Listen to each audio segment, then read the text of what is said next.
Hello.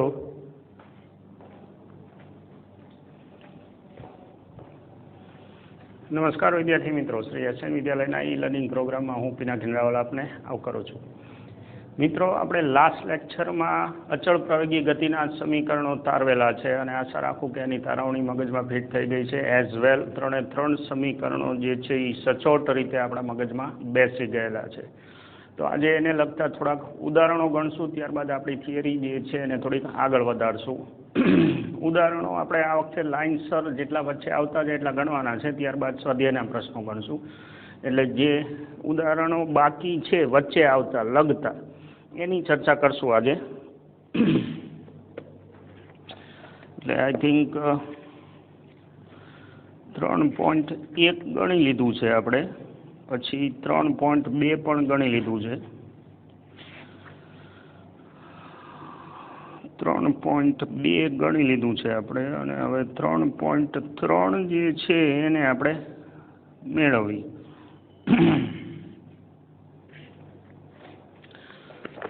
ઉદાહરણ 3.3.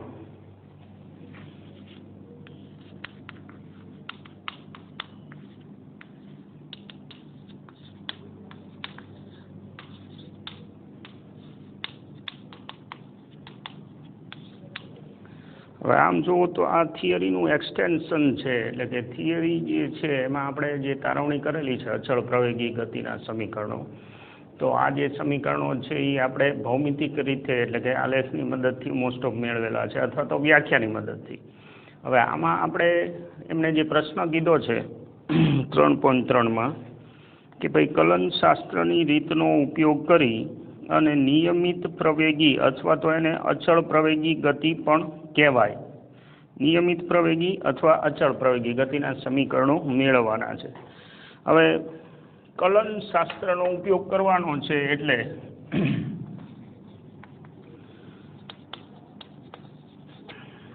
આપણે વ્યાખ્યા ઉપરથી જ આલેલા હતા એમાંય તે, પણ એમાં આપણે જુદી રીતે આવેલા હતા. કલન શાસ્ત્ર ઘુસાડવાનું છે એટલે વ્યાખ્યા આપણે આ રીતે લખી: એ બરાબર ડીવી બાય ડીટી. હકીકતમાં પ્રવેગ શું છે? તત્કાલીન પ્રવેગ. ખાસ કરીને અહીંયા ઉલ્લેખ કરી દઈ, તત્કાલીન પ્રવેગ એટલે એકચ્યુઅલમાં નિયમિત પ્રવેગી ગતિ હોય ને તો એમાં તત્કાલીન અને સરેરાશમાં ફેર રહેતો નથી. એટલે ત્યાં આપણે સરેરાશ માટે delta V by delta T બરાબર એ લખેલું હતું, જેમાં ફેરફાર નથી થવાનો. એટલે અચળ પ્રવેગી ગતિ એટલે કે નિયમિત પ્રવેગી ગતિ હોય તો એમાં તમે સરેરાશ લો કે તત્કાલીન સરખું જ આવે. એટલે આપણે આ વ્યાખ્યા લીધી. હવે આમાં હું એક કામ કરું, આના ઉપરથી ડીવી is equal two A DT લખી શકાય. હવે આને સંકલિત, આ શું કહેવા માગે છે? ડીટી જેટલા સૂક્ષ્મ સમયગાળામાં વેગમાં થતો ફેરફાર. ડીવી મતલબ સૂક્ષ્મ, અતિ સૂક્ષ્મ વેગનો ફેરફાર, અને ડીટી એટલે અતિ સૂક્ષ્મ સમયનો ફેરફાર. તો હવે આવા કટકા કયા? અતિ સૂક્ષ્મ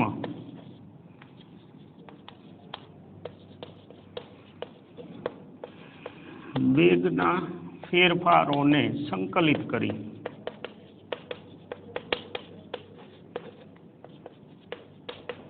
એટલે સંકલન ડીવી ઇઝ ઇક્વલ ટુ સંકલન એ ડીટી. હવે મારે આમાં લિમિટ વ્યાખ્યાયિત કરવી પડે. આપણે ફાઉન્ડેશનમાં વાત કરેલી છે, બે પ્રકારના સંકલન હોય, એક અનિયત અને એક નિયત.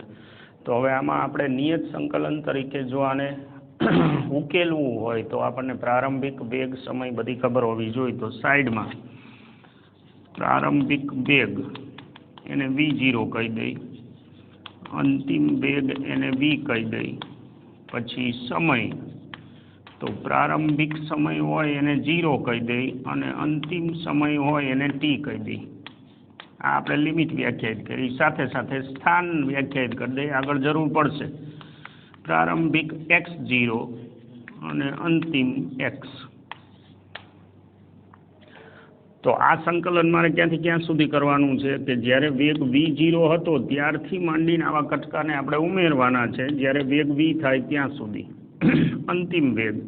અથવા તો એને હું જુદું પાડવા માટે v at t કહી દઉં, t સમયે. જ્યારે વેગ v0 હતો ત્યારે આ બાજુ સમયની લિમિટ શું છે, 0ની હતી, એટલે આ પ્રારંભિક લિમિટ અને અંતિમ સમય t.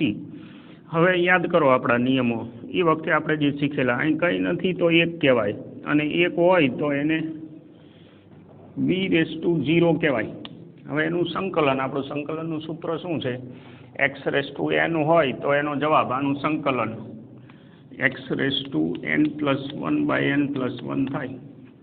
મતલબ આનો જવાબ v⁻0+1 એટલે 1 લખવાની જરૂર નહીં, છેદમાં એકડો લખવાની જરૂર નહીં. એ અચળ છે, એને બહાર કાઢી લઈ તો અંદર સંકલનમાં શું વધે, ખાલી dt. હવે એનું પણ તમે t⁻0 લખીને સંકલન કરો એટલે આ થઈ જશે t, 0 થી માંડીને t સુધી.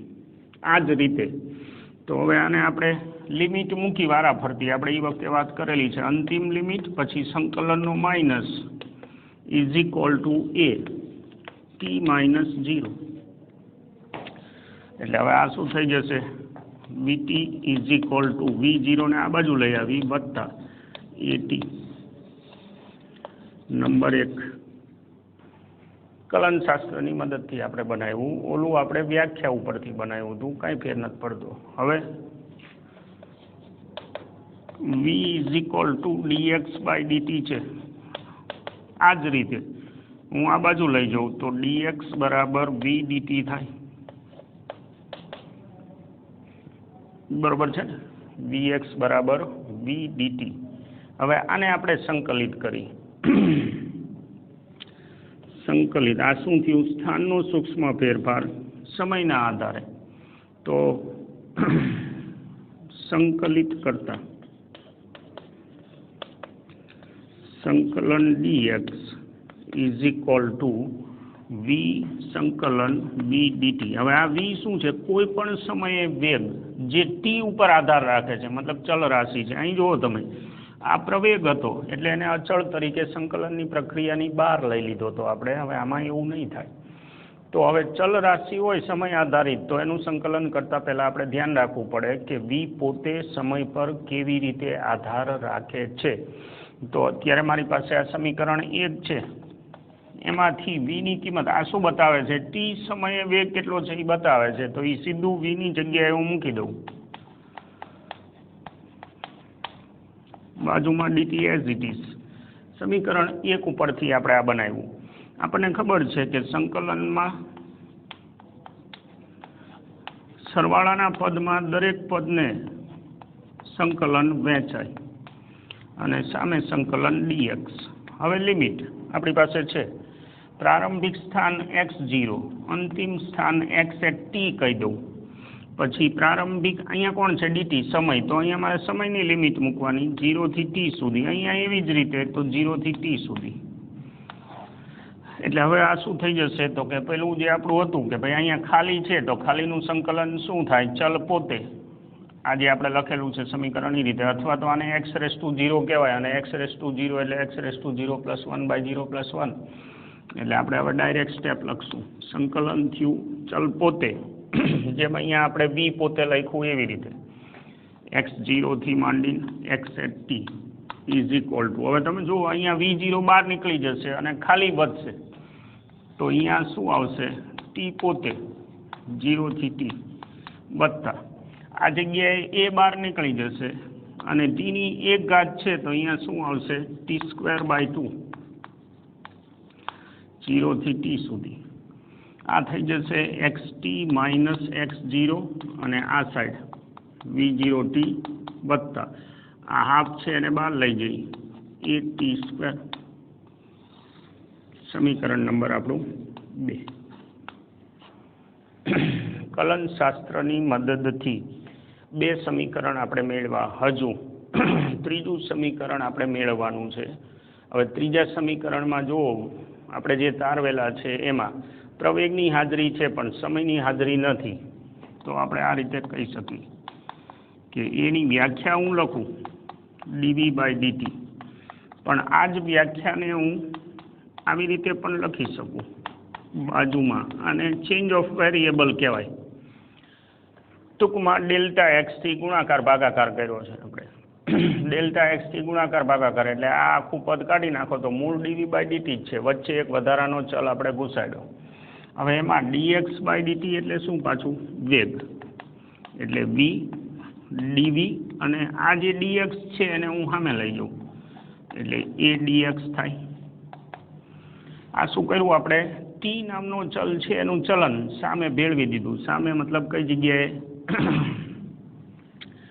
વેગમાં.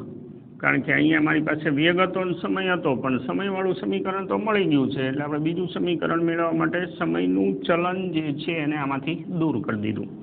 હવે આને સંકલિત કરી તો સંકલન એ ડીએક્સ ઇઝ ઇક્વલ ટુ સંકલન વી ડીવી. હવે આમાં લિમિટ મૂકવાની. આ કોણ છે? સ્થાનાંતર. તો સ્થાનાંતરની લિમિટ શું? x0 થી x એટ ટી સમયે સ્થાન. હવે જ્યારે સ્થાન x0 હતું ત્યારે વેગ કેટલો હતો? v0. જ્યારે સ્થાન xt એટલે કે અંતિમ આવ્યું ત્યારે વેગ કેટલો હતો? vt. હવે આમાં એ અચળ છે, બહાર નીકળી જશે. ખાલીનું સંકલન ચલ પોતે કઈ રીતે? આપણે પહેલેથી જે ગણતા આવી છે એ જ રીતે x0 થી xt ઇઝ ઇક્વલ ટુ અહીંયા વીની એક ઘાત છે, બાજુમાં ડીવીની સાપેક્ષ સંકલન કરવાનું છે એટલે વીની એક ઘાત એટલે એક્સ રેસ ટુ એન વાળું સૂત્ર આપણું લાગે એટલે x raise to n plus 1/n plus લગાડીએ એટલે આ 1 + 1 2 v²/2 થાય. v0 થી vt.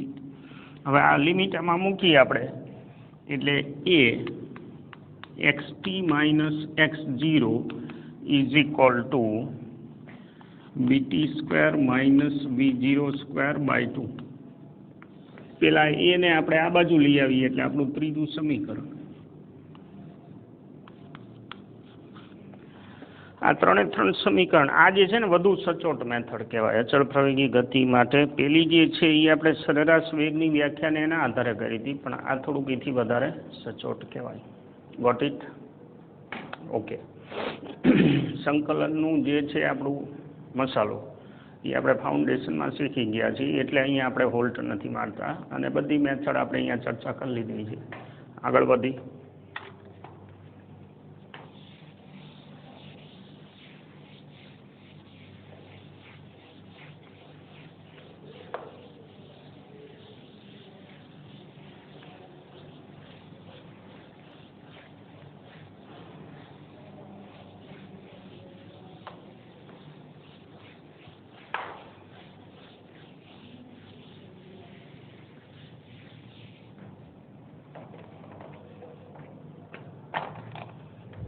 ઉદાહરણ 3.4. હવે આમાં આપણને એક સિચ્યુએશન આપેલી છે. એક બહુમાળી મકાનની ટોચ પરથી એક દડાને શિરોલંબ ઉર્ધ્વ દિશામાં 20 મીટર પ્રતિ સેકન્ડની ઝડપથી, આ બહુમાળી મકાન કહી દઈએ આપણે, એની ટોચ પરથી બને ત્યાં સુધી એક રફ આકૃતિ આપણે દોરી લેવી. શિરોલંબ ઉર્ધ્વ દિશામાં 20 મીટર પ્રતિ સેકન્ડની ઝડપથી, અને પ્રારંભિક વેગ કહી દઉં હું v0 20 મીટર પ્રતિ સેકન્ડ. આ જે છે બહુમાળી મકાન એની હાઇટને y0 કહી દઈએ આપણે, ઉર્ધ્વ દિશામાં છે એટલે y, નહીંતર આડું હોત તો x કહેવાય. દડો જે બિંદુએથી ફેંકવામાં આવે તે જમીનથી 25 મીટર પર છે. જમીનથી 25 મીટર પર એટલે હવે y0 તમને આપેલું છે, જ્યાંથી ફેંકો તે બિંદુ એટલે બિલ્ડિંગની હાઇટ ઇન શોર્ટ. દડો કેટલી ઊંચાઈએ પહોંચશે, પછી દડો જમીનને અથડાય તે પહેલાં કેટલો સમય લેશે. સિચ્યુએશનને આપણે વિઝ્યુલાઇઝ કરી લેવાની છે. જી બરાબર જો જરૂર પડે તો 10 મીટર પ્રતિ સેકન્ડ વર્ગ લેવાનું છે. એક પરિમાણની ગતિ થશે. આવો કેસ છે કે અહીંથી હું આ ઘા કરું, આ સિચ્યુએશન છે, તો દડો કેટલી ઊંચાઈ સુધી પહોંચશે એ આપણે કહેવાનું છે. કોઈ પણ દાખલો એક પરિમાણની ગતિનો શરૂ કર્યા પહેલાં તમારો સંદર્ભ તમારે નક્કી કરી લેવાનો અને આખા દાખલા દરમિયાન એ જ સંદર્ભ પ્રમાણે આપણે હાલવાનું. એટલે કે અહીંયા હું ઉર્ધ્વ દિશા ધન લઈ લઉં તો પછી અધો દિશામાં જે કંઈ વહીવટ થાય એને મારે ઋણ ગણવું પડે. દાખલો શરૂ કર્યા પહેલાં આપણે આ નક્કી કરી નાખવાનું અને મેં કીધું એમ આખો દાખલો પછી આ જ સંદર્ભ ઉપર ગણવાનો. એટલે ઉર્ધ્વ દિશાને આપણે ધન લીધું છે અને હવે એ પ્રમાણે V0 ઇઝ ઇક્વલ ટુ શું થશે +20. પછી આના ઉપર પ્રવેગ લાગુ પડશે. એ કેવો હશે? પ્રતિ પ્રવેગ હશે, કારણ કે આમ લાગવાનો છે, બરાબર ને. પૃથ્વીનું ગુરુત્વાકર્ષી બળ તો હંમેશા અધો દિશામાં જ હોય. આને તમે ધન કીધું હોત તોય કંઈ જવાબમાં ફેર ન પડે, તો એ વખતે ઉર્ધ્વ દિશાના આંકડા બધા જે કંઈ હોય એને ઋણ ગણવાના. આ ખાસ ધ્યાન રાખવાનું, જે કંઈ રાશિ તમે લો એ આ જ સંદર્ભ પ્રમાણે પછી આવે. પછી આ તમારી મરજીની વાત છે, પણ એ દાખલાની શરૂઆતમાં. હવે ક્યાં સુધી પહોંચશે એવો એક પ્રશ્ન છે. તો દડાનો અંતિમ વેગ v બરાબર 0 થાય એટલે એ પહોંચો કહેવાય, બરાબર ને. તો હું અહીંથી માની લો કે કોઈ વસ્તુનો ઘા કરું તો એના ઉપર પ્રતિ પ્રવેગ લાગશે, એટલે એના વેગમાં ધીમે ધીમે ધીમે ધીમે ઘટાડો થવાનો અને કોઈ એક ચોક્કસ બિંદુએ પહોંચે ત્યારે એનો વેગ 0 થઈ જાય તો એ હાઇટ આપણે પકડવાની છે. હવે એનો અંતિમ વેગ 0 થાય તો એવા સંજોગોમાં મારે હાઇટ જોતી હોય તો મારે પિકઅપ કરવું પડે. મારી પાસે 3 હથિયાર છે અચળ પ્રવેગી ગતિના. એક v બરાબર v0 પ્લસ at, પછી એક x minus x0 v0t plus half at square, અને ત્રીજું સમીકરણ x minus x0 is equal to v square minus v0 square by 2a. આનાથી શું મળે? જે તે સમયે અંતિમ વેગ મળે અચળ પ્રવેગી ગતિ માટે. આનાથી શું મળે? સ્થાનાંતર મળે. અને જો સમયની જરૂર ન હોય તો આનાથી સ્થાનાંતર મળે. હવે x માઇનસ x0 બરાબર v square minus v0 square. હવે તમારે જો આ જે સૂત્ર છે ને એમાં મારી પાસે આ બે રાશિ છે આપણી સિચ્યુએશનમાં. અંતિમ વેગ 0 છે તો પછી આ સમીકરણ હું વાપરું તો મને એની હાઇટ મળશે, ક્યાં સુધી પહોંચશે એ મને મળી જશે. એટલે તમારે શું કરવાનું છે? આપેલો ડેટા અને રિક્વાયરમેન્ટ તમારા પ્રશ્નમાં જે પૂછેલું હોય એને ટાર્ગેટ રાખવાનો અને તમને જે રાશિઓ આપેલી હોય એને નજર સામે રાખવાની. કારણ કે અત્યારે તમારી પાસે 3 જ સમીકરણ છે, પણ પછી ગતિના પ્રકારો પણ વધશે અને સાથે સાથે સમીકરણોની સંખ્યા વધશે. એટલે તમારે વિચારવું પડશે કે ભાઈ આ પરિસ્થિતિમાં કયું સમીકરણ લાગશે. તો આપેલી પરિસ્થિતિને જોવાની અને ટાર્ગેટ જોવાનું. તો હું અત્યારે આ સૂત્ર લગાડું, અચળ પ્રવેગી ગતિનું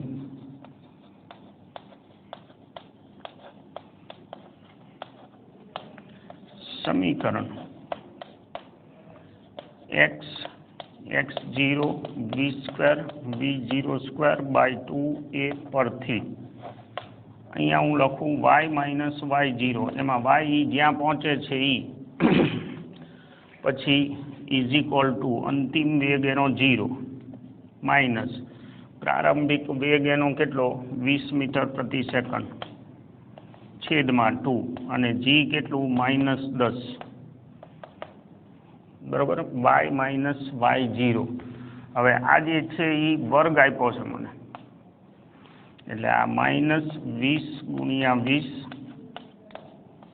છેદમાં -20. આ માઇનસ નીકળી જાય, એક 20 કપાય, 20 મીટર y માઇનસ y0. હવે જવાબ આપણે દેવાનો છે ક્યાં સુધી પહોંચશે. તો y બરાબર y0 વત્તા 20 થાય.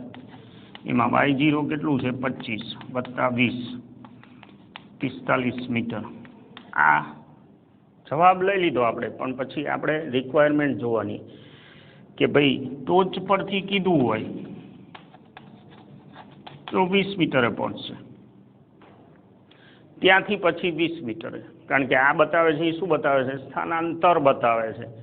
એટલે આ એનું સ્થાનાંતર 20 મીટર થયું. મતલબ એનું અંતિમ સ્થાન છે વાય, માની લો કે અહીંયા ક્યાંક પહોંચ્યો એ, તો આ એનું અંતિમ સ્થાન અને આ પ્રારંભિક સ્થાન. તો તમને જે મળ્યો ને ડિફરન્સ મળ્યો, મતલબ વધારાના 20 મીટર એ ઉપર ગયો. તો પછી જમીનથી ગણવું હોય તો 45 મીટર થાય. બહુ સીધું તર્ક છે, એટલે જવાબ દેતી વખતે આપણે રિક્વાયરમેન્ટ ખાસ જોઈ લેવાની. જમીનથી 45 મીટરની હાઇટ આવશે અને ટાવરની ટોચ પરથી 20 મીટરની. હવે આમાં બીજો પ્રશ્ન પૂછેલો છે,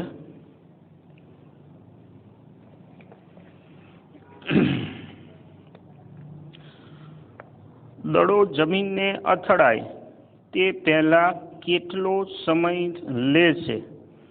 જમીનને અથડાય તે પહેલાં કેટલો સમય લેશે?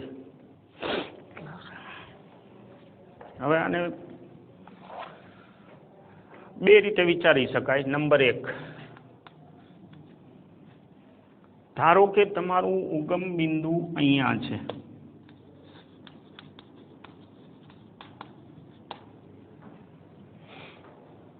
અને ગતિની શરૂઆત થાય છે ક્યાંથી? ટોચ પરથી. એટલે હવે ટોચ પરથી એ જમીનને સ્પર્શે ત્યારે એનું સ્થાનાંતર y-y0 v0t ટાઈમ જોઈ છે, એટલે હું આ સૂત્ર યુઝ કરું છું. હવે આ શું બતાવે છે? સ્થાનાંતર. તો એનું પ્રારંભ બિંદુ ક્યાં હતું?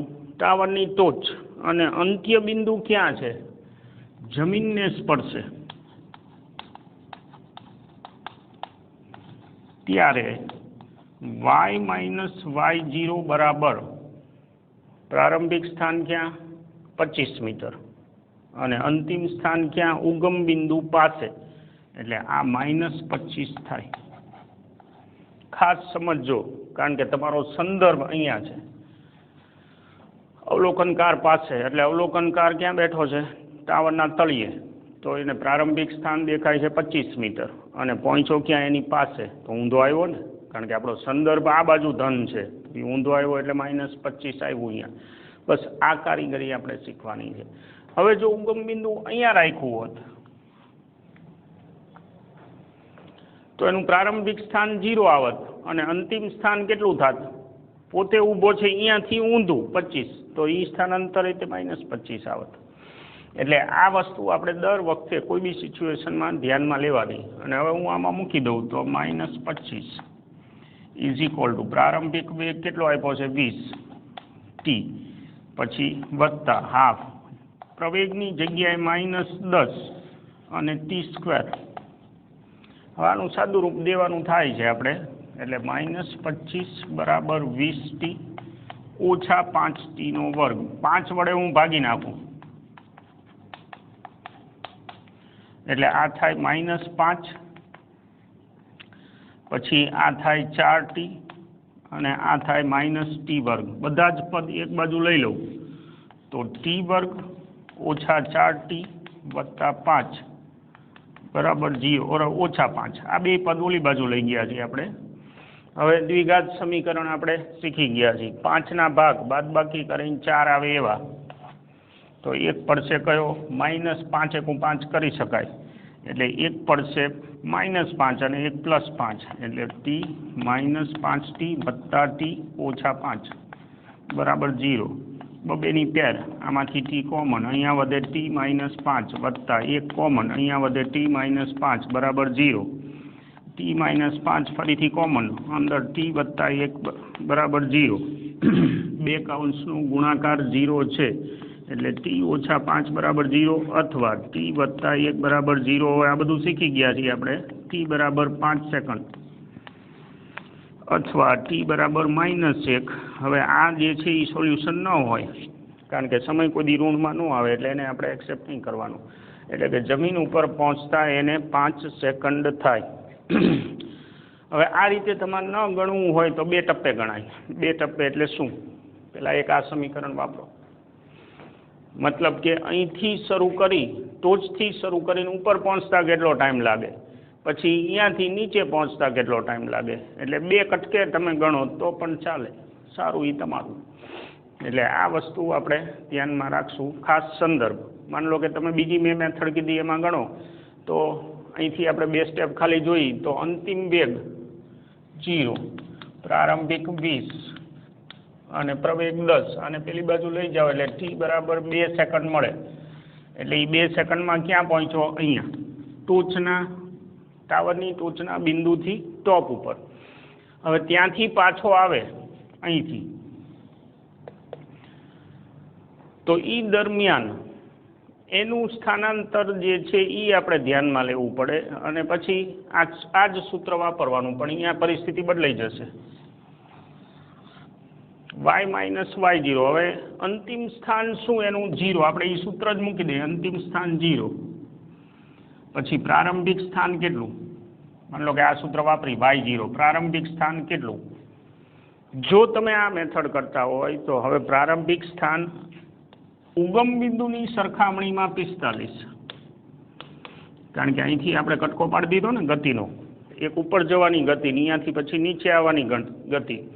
તો આ જગ્યાએ તમે ઊભા હોય, હવે અહીંયાથી ગણતરી કરવી હોય તો પ્રારંભિક સ્થાન આ ગણાય, જે 45 મીટર હતું, ઇઝ ઇક્વલ ટુ હવે પ્રારંભિક વેગ. તો આ જગ્યાએ કટકો પાડ્યો છે આપણે, ગતિ છે એ એક કટકો ગણી લીધો, તો બીજા કટકામાં એની ગતિની શરૂઆતમાં પ્રારંભિક વેગ કેટલો કહેવાય? 0. શું કામ? તો કે આ જગ્યાએ એનો વેગ 0 થયો. હવે અહીંયાથી એને મુહૂર્ત કર્યું નીચે આવવાનું, એટલે એનો પ્રારંભિક વેગ 0